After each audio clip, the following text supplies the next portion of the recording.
Pedro, obrigado. Apresentação clara, como sempre, extremamente objetiva e didática. Eu vou abrir agora um tempo para pergunta, certo? É, Perguntar se algum dos nossos ouvintes tem alguma pergunta a fazer ao professor Pedro.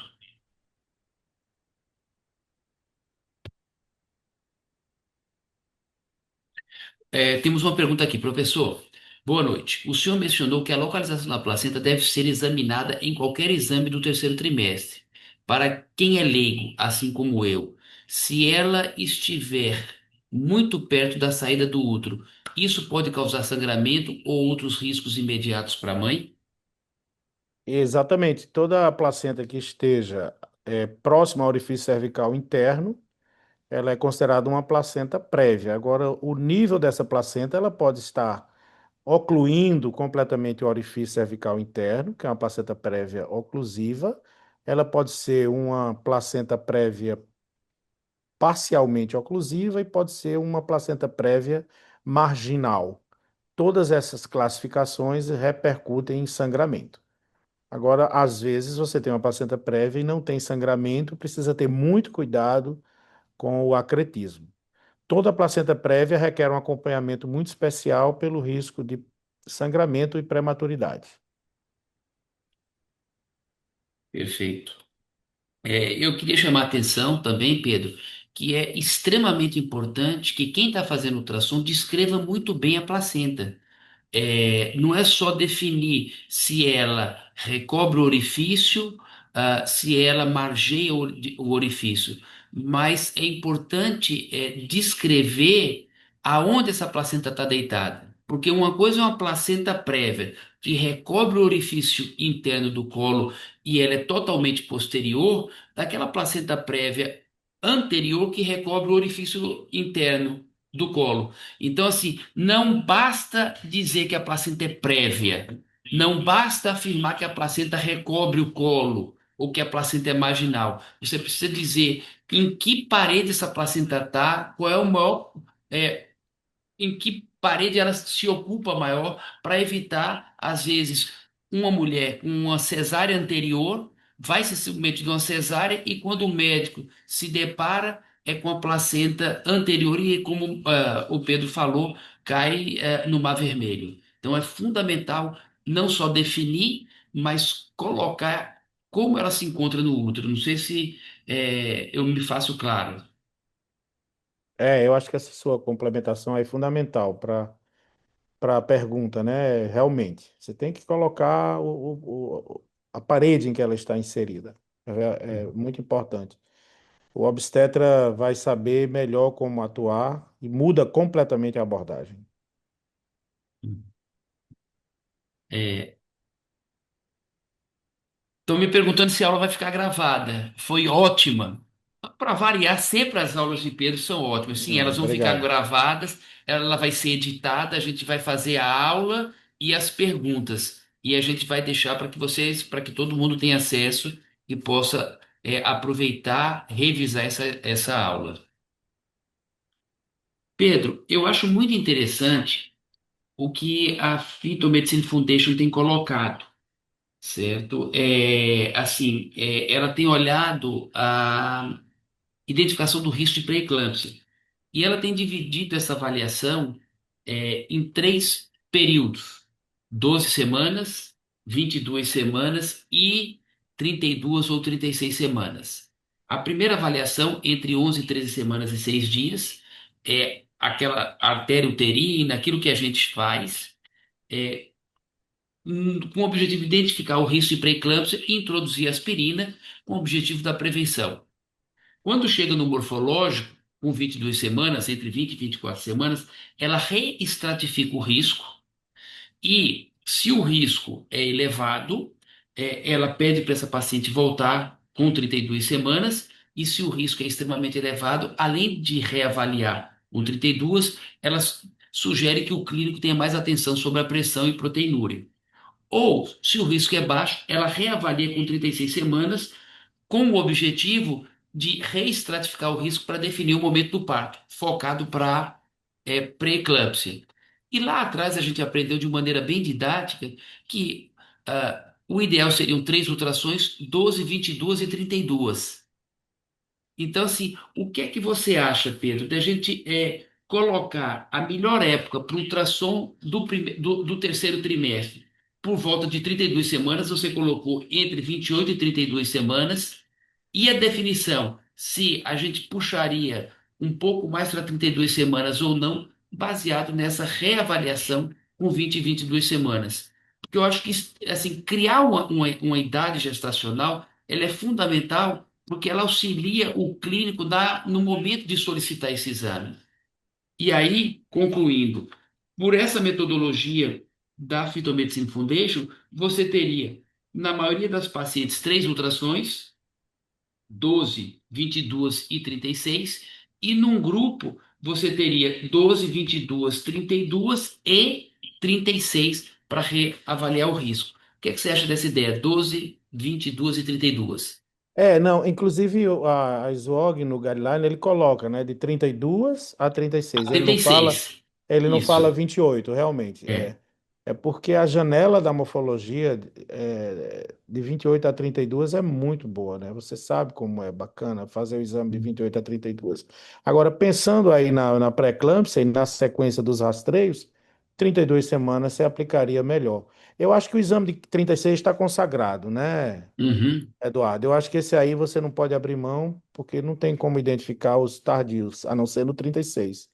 E Isso. acho que 32 seria uma proposta até mais do ponto de vista perinatal, né? Acho que seria Uhum. melhor. Eu acho que o de 28, sendo considerado, digamos, de 28 a 30, é um exame mais para responder à nossa ansiedade de não passar nenhuma malformação, né?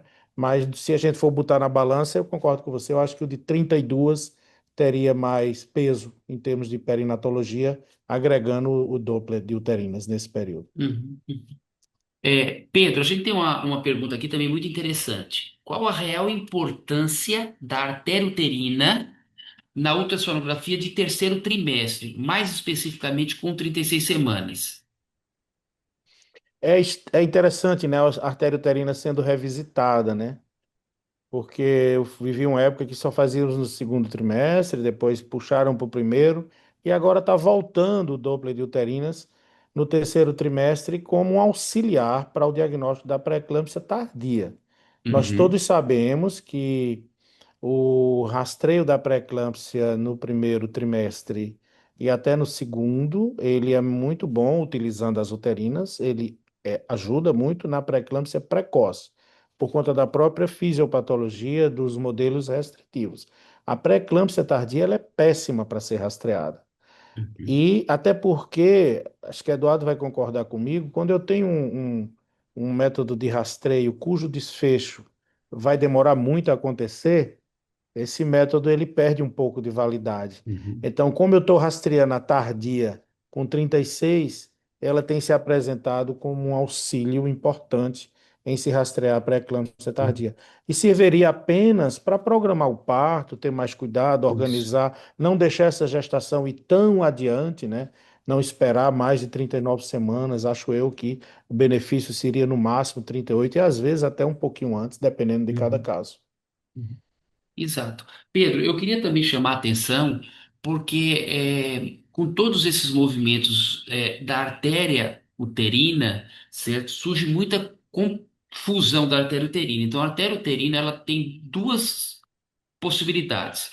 Ou ela é de rastreamento e identificação de risco no primeiro trimestre, com o objetivo de utilizar aspirina. No morfológico, com o objetivo de reestratificar o risco.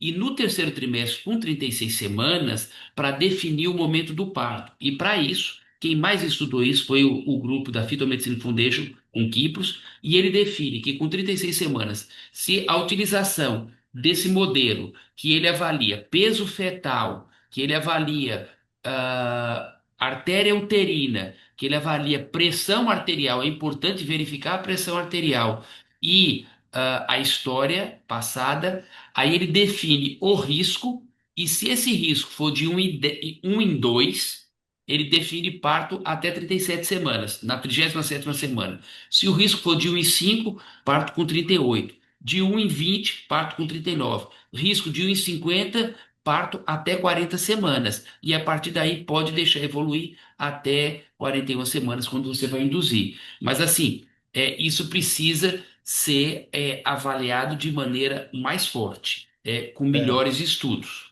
ok? população maior, né? Numa população maior.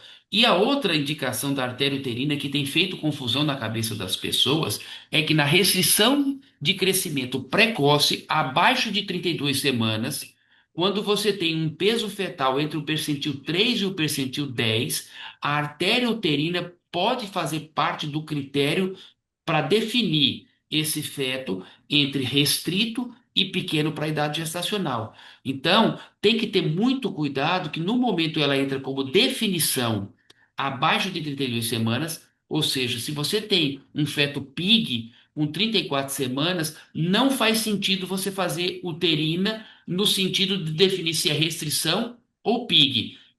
Restrição tardia são outros critérios. Então, ter muito cuidado. Eu tenho visto muitas pessoas confundirem, sabe, Pedro, a utilização da uterina na definição de restrição e muitas vezes, mas eu não sei se ela chegou tarde e já tinha restrito. Veja, a regra é clara. Restrição tardia, abaixo de 34 semanas, a artéria uterina não entra. Restrição precoce, com feto entre o percentil 3 e o percentil 10, a uterina entra para que eu puxe esse feto de PIG para restrito, além dos outros Dopplers que eu utilizo. E na predição, com 36 semanas para definir o parto. Outra pergunta, Pedro. Doppler da artéria oftálmica é de fato necessário? Não, ainda não. Mas há uma tendência muito grande a tornar como obrigatório, há uma divulgação muito grande nas mídias sociais e nós temos que ter muito cuidado com isso. O que está valendo é o Doppler das uterinas e o rastreio preconizado pela Fetal Medicine Foundation. Caso você queira fazer o Doppler, agregar no seu exame o cálculo do risco, a calculadora de risco da Fetal Medicine Foundation já aceita esses valores. Mas quem não está fazendo com o Doppler das oftálmicas, continua fazendo um bom método de rastreio. Uhum, O que não podemos é divulgar nem incentivar a divulgação de que só está rastreando bem quem está fazendo as oftálmicas. Nós temos que uhum, aguardar ainda mais coisas, mais estudos. Eu já vi numa época ser colocada a medida do colo no primeiro trimestre e depois foi retirado. Então uhum. vamos ter um pouco de calma, até porque é um exame que é muito operador dependente, não é tão simples como estão falando. A pressão ocular também com a mão não é tão assim. Às vezes você pode ter resultados muito falseados, porque é um vaso também com uma artéria cerebral média muito instável, muito emotivo. E a gente precisa ter muito cuidado com essas coisas assim, muito recentes, mas é uma pesquisa interessante e vale ressaltar que temos dois grandes pesquisadores brasileiros que eu respeito muito, o Manuel Sarno, da Bahia, um baiano aí levou esse projeto adiante, e o Kipros aceitou. Tem a Angélica Debs Diniz, de Minas Gerais. São, assim, pessoas, além de outros pesquisadores, que estão muito entusiasmados, né, com o Doppler da artéria oftálmica, mas ainda longe de ser algo obrigatório. Não sei se essa é a opinião de Eduardo. Não, essa é a minha opinião e eu queria agregar uma discussão que eu tive com o Kipros. Nós tivemos um evento aqui muito interessante aqui na clínica, no dia 19 de agosto, onde Kipros deu a aula exatamente falando sobre isso, certo? Então, são duas coisas que precisa ficar claro. O Doppler da oftálmica é, não complementa a da uterina. Ou você vai rastrear pela uterina ou você vai rastrear pela oftálmica, certo? Dois, Kipros diz o seguinte. Ele tem estudado a oftálmica, por quê? Porque é mais fácil ensinar o Doppler da oftálmica do que o Doppler da uterina, certo? Agora eu quero chamar a atenção o seguinte, Pedro. Nós lutamos para conseguir implantar no nosso grupo aqui o Doppler da uterina. Foi difícil. Então, em time que se está ganhando, não se mexe até que você prove que a outra metodologia é superior. E, pelos trabalhos que Quipros coloca, uterina e oftálmica são semelhantes. A única diferença é que seria mais fácil de ensinar, que a oftálmica é só um vaso e às vezes a uterina você pode se confundir com ramo ascendente, ramo descendente. Então tem que ter muito cuidado e infelizmente as pessoas vivem de holofotes. As coisas surgem e todo mundo quer começar. Eu estou fazendo, eu estou fazendo, eu estou fazendo. Então a gente tem que sedimentar o que precisa ser sedimentado. Então a gente precisa levar a uterina para a rede pública. Principal causa de mortalidade materna é pré-eclâmpsia. A gente caiu aí, graças a Deus, surge uma meta-análise colocando questionamento em relação ao cálcio, que há muito tempo a gente fala. O que a gente tem de efetivo é em relação à aspirina, é o que a FIGO fala, é o que a Sociedade de Hipertensão fala. Então a gente tem que levar a uterina para a rede pública. Então, assim, eu acho que o momento é de aguardar. O momento é de impulsionar a artéria uterina, porque a única evidência robusta que nós temos de prevenção de pré-eclâmpsia é a aspirina 100 a 150 miligramas iniciada abaixo de 16 semanas naquelas pacientes selecionadas como alto risco, onde se avalia a história, onde se avalia o nível tensional da mulher, onde se avalia o dobro da artéria uterina. Então, eu acho, vou jogar agora a bola do frescobol para você, Pedro. Não sei se você concorda, mas eu acho que a gente precisa tornar real a uterina. Depois, quando ela estiver funcionando, ver se a gente pode agregar alguma coisa a mais. Eduardo, eu concordo com você. Agora, pelo que eu entendo, o programa da Fetal Medicine Foundation aceita, não é IO, é I, é uterina e oftálmica. Botando os dois, ele vai fazer o cálculo. É isso que eu entendi. Se não é assim, ótimo, porque não vai usar as duas coisas, tá? Mas me parece que na calculadora está entrando os dois valores. Aí é uma complicação maior, entendeu? Eu não sei o que é que o Kipro se referiu aí em relação a isso, mas o que está sendo colocado é que a oftálmica mais a uterina, que teria talvez um valor para substituir a bioquímica, melhoraria um pouco, né? Os resultados do rastreio, sem necessidade da bioquímica, já que na nossa realidade não é possível usar a bioquímica.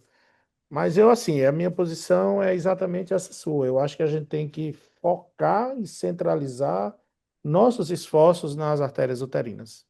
Olha, eu tô com a página aberta, tá, Pedro? Ela diz o Ah, seguinte, deixa eu colocar em português para eu tentar ler em português. O risco pode, não está em português ainda, está em inglês, mas ele diz assim, o risco pode ser derivado, o risco pré-eclâmpsia, a partir de história materna, a partir da combinação de biomarcadores, usando biomarcadores entre 11 e 13 semanas e 6 dias, que são medida da pressão, ah, uterina ou arteriofitálmica, ou é uma ou tá. outra, não é e não, uma ou Ainda outra. bem. Ótimo. E o PLGF, tá? Então é uma ou outra. Usando biomarcadores entre 19 e 23 semanas e 6 dias são medida da pressão arterial, artéria uterina ou pico sistólico da artéria oftalmica.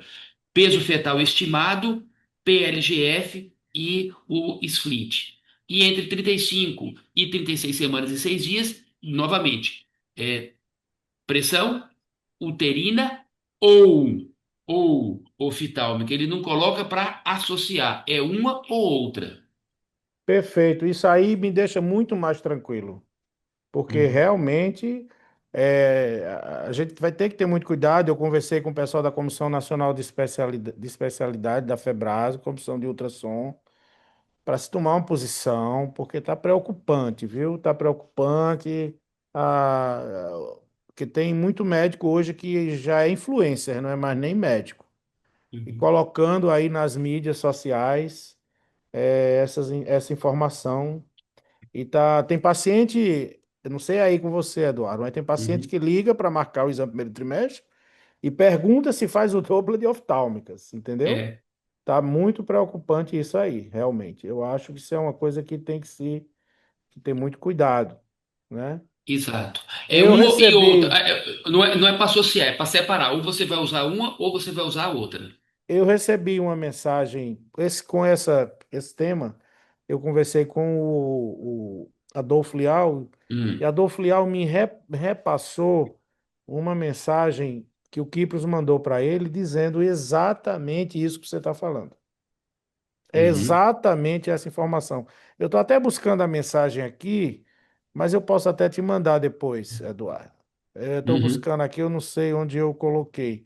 Mas é exatamente isso, né? Que é um ou outro. Essa é a informação, uhum. ok? Olha, mais alguma pergunta ou não? Olha, a nossa ideia, Pedro, é fazer encontros curtos, aulas curtas, aonde possa deixar a discussão.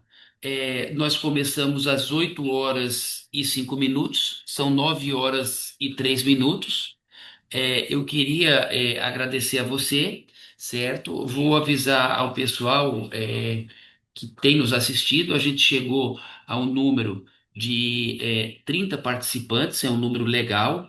Ah, Muito bom. é, o próprio Pedro estava dizendo, mas Eduardo, perto do Natal o pessoal só quer fazer as comemorações, mas eu acho que foi um número legal. É um assunto que precisa ser discutido. Essa aula vai ficar, eu vou pedir para editar, Pedro, eu vou enviar para você também. Eu vou Tá ótimo. dividir ela em aula e em Discussão. perguntas, discussão. E quero te agradecer, certo, a tua generosidade e estar colocando esse teu tempo precioso a nosso favor e emprestando o teu saber para que a gente possa crescer e evoluir na prevenção, na predição de pré-eclâmpsia, de avaliação morfológica do terceiro trimestre, de como usar uterina, de como usar oftálmica, porque é bom ouvir pessoas com experiência, não só pessoas com conhecimento da matéria como você tem, mas pessoas que conhecem a história, sabe avaliar as mudanças da história, ou seja, a medicina ela é uma ciência de verdades transitórias e há necessidade de se olhar com muita parcimônia para evitar os erros que nós cometemos com os corticoides. Antigamente, corticoide era para todo mundo. Corticoide era dada assim em banda de lata. E hoje a gente sabe que a gente tem que selecionar quem recebe corticoide. Então, a sua visão, ela nos enriquece muito. Com as palavras final, Mariana, e depois eu passo para Pedro. Queria passar para a Mariana se despedir, ela é uma das nossas coordenadoras e ela tem nos ajudado muito. Então, Mari, com você a palavra, depois o Pedro. Na realidade, só agradecer, né? Foi uma excelente aula, né? A discussão de vocês acho que enriqueceu todo mundo. E já esperando o Pedro, né, cumprir a promessa, né, de estar com a gente, né, o ano que vem aqui na Genos, para enriquecer ainda mais os nossos cursos, né, que já são excelentes, mas com a presença deles com certeza vai brilhar ainda mais. E aí espero muito vocês e obrigado de coração pela presença, viu, Pedro, por ter aceitado e por ter ajudado bastante nesse tema que hoje está sendo muito discutido, porque agora é de rotina, tá vindo o morfológico do terceiro trimestre. E eu acho que a gente precisa, assim como no mofo do primeiro, como no mofo no segundo, a gente fazer uma rotina, né? Porque para a gente que é da fetal, é uma rotina já fazer todo o ultrassom para a gente é morfológico. Então a gente nunca deixa de ver todo o bebê. Nas janelas boas, nas janelas ruins, a gente está tentando ver o máximo que pode, mas existe o pessoal da ultrassonografia que está vindo aí agora, né, que não é fetal, mas que precisa também normatizar e começar a deixar de só fazer medidas, né? E começar a Exato. avaliar o bebê como um todo, né? Porque às vezes a gente pega um exame, só tem medidas e peso, e a gente não vê a avaliação realmente do bebê por completo, deixando passar e aí trazendo às vezes prejuízos graves, né? Para tanto para a mãe como para o feto, né? Então acho que esse assunto a gente começou aqui, na Gênesis, mas eu acho que a gente tem que vir várias vezes falar novamente sobre esse assunto, até que a gente consiga fazer uma rotina, definir datas gestacionais boas e definir cortes, medidas, para que a gente fale sempre a mesma língua. Então, quando chegar no senhor lá em Recife, a gente esteja um exame muito parecido com o que a gente está fazendo aqui, né? Para a gente estar falando sempre na mesma língua. Obrigada de coração e espero o senhor aqui o ano que vem, se Deus quiser. Bom, eu, Eduardo e Mariana, agradeço imensamente essa oportunidade. Fiquei muito honrado, muito feliz. Viu, Mariana? Você agora vai ter que me chamar de todo jeito. Eu quero participar aí do grupo. Fiquei muito feliz mesmo. O Eduardo é uma pessoa que eu tenho uma admiração muito grande pelo trabalho, há muito tempo, pelo trabalho que ele desempenha. Eu conheci Eduardo antes de conhecê-lo pessoalmente. E nós tivemos, depois de um tempo, muitas oportunidades de estarmos juntos em alguns temas, em alguns congressos.